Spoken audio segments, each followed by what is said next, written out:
La Journée internationale de l'homme a lieu ce mercredi 19 novembre. C'est donc l'occasion idéale pour parler de la situation des hommes en 2014. Bien qu'il y ait encore beaucoup de travail à faire, les hommes sont plus ouverts à parler de leurs sentiments qu'auparavant. Pour en parler, je reçois l'animateur au groupe Transition, un groupe d'entraide visant à briser l'isolement des hommes.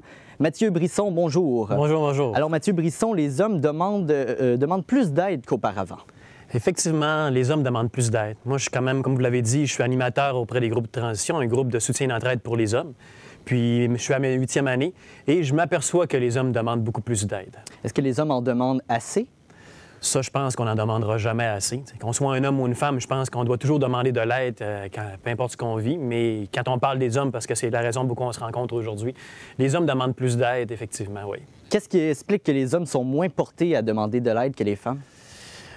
Quand on parle des hommes qui demandent moins d'aide, c'est malheureusement, socialement, on a des stéréotypes, les étiquettes qu'on colle un peu à l'image de l'homme socialement, genre qu'un homme ne pleure pas, n'exprime pas ses émotions autres que la colère. C'est des étiquettes comme ça qui font en sorte que justement les hommes oseront pas demander de l'aide.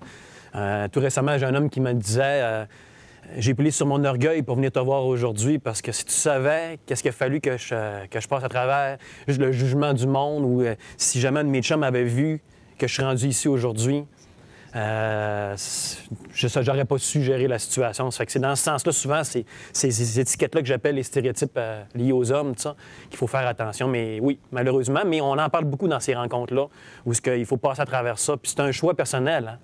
On peut y adhérer ou on peut dire, regarde, moi, j'adhère pas à ces étiquettes-là, ces stéréotypes-là. Puis c'est ça que les hommes apprennent dans nos rencontres, que ça change beaucoup de choses quand on n'y adhère plus, là.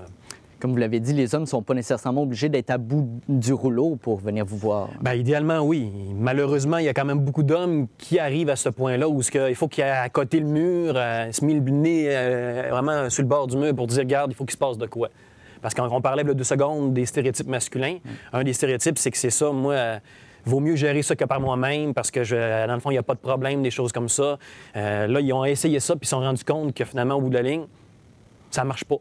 Puis là, si je continue dans cette direction-là, de gérer ça par moi-même, ça va être plus que de me river le nez à un mur. Là. C'est que puis là, le suicide peut arriver dans ce cas-là, sans dire que ça arrive à chaque fois au suicide.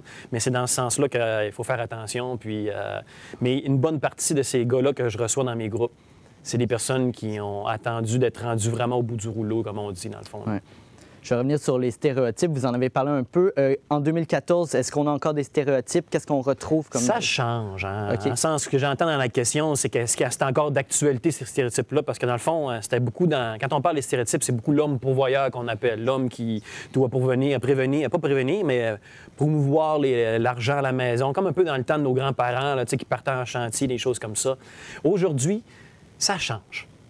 Ça change quand même, il y a beaucoup plus. Mais en même temps, j'ai des jeunes hommes de 18 ans qui sont dans mes groupes actuellement, puis ils adhèrent encore à ces étiquettes-là que j'appelle. Mais ça change, c'est sûr.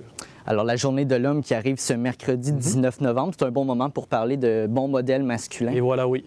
Alors, qu'est-ce qu'on veut dire par bon modèle masculin? Bien, c'est de montrer un peu ce qu'on ne montre pas habituellement. Hein. On montre toujours l'homme qui est déprimé, l'homme qui parle pas.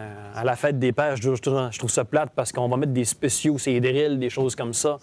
Beaucoup, un beau modèle pour moi, c'est un père avec son fils ou sa fille qui cuisine, qui montre des valeurs qui sont pas juste reliées aux femmes. Tu sais, les hommes aussi cuisinent, puis qui font les tâches ménagères, qui expriment leurs sentiments. Tu sais, on dit toujours que les hommes, c'est...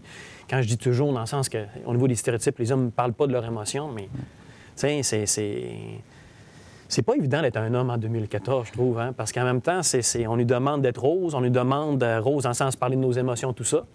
Puis en même temps, on nous demande aussi d'être le mâle alpha, le mâle protecteur, tout ça. Fait que souvent, j'ai entendu dire le mâle, on est l'homme mauve maintenant, un compromis entre les deux, tu sais.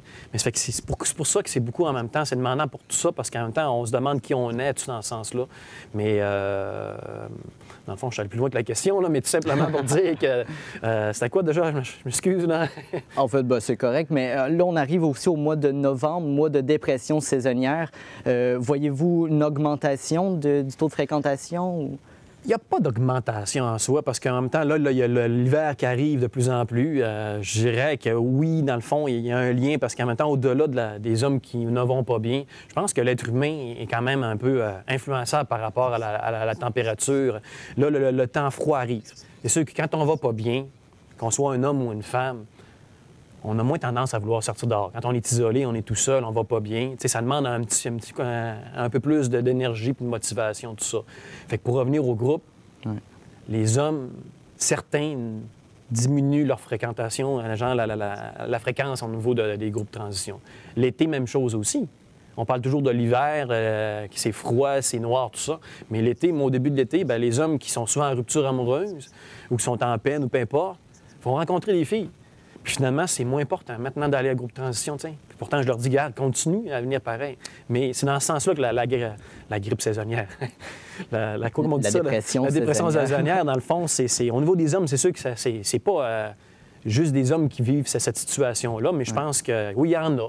Fait que en les nommant comme ça, c'est que c'est situationnel. Mais il n'y a pas plus de monde qui s'inscrivent à mes groupes dans ces temps-ci, non. C'est situationnel, puis ça, même au centre de prévention de suicide, tel aide. À Noël, il y a plus de monde. Pas nécessairement. OK. Mais à Noël, on peut parler de ça, de grippe saisonnière. Pourquoi grippe? Dépression saisonnière. Ben, la grippe, l'hiver, ouais. c'est peut-être pour ça que j'ai ça en tête. Mais en même temps, la dépression saisonnière, on parle, là, le temps de Noël va arriver bientôt. Ouais. C'est quand même une période difficile pour les hommes que j'accueille dans mes groupes. Ouais. Parce que les hommes, en grande majorité, vivent de l'isolement. Puis Noël, c'est quoi?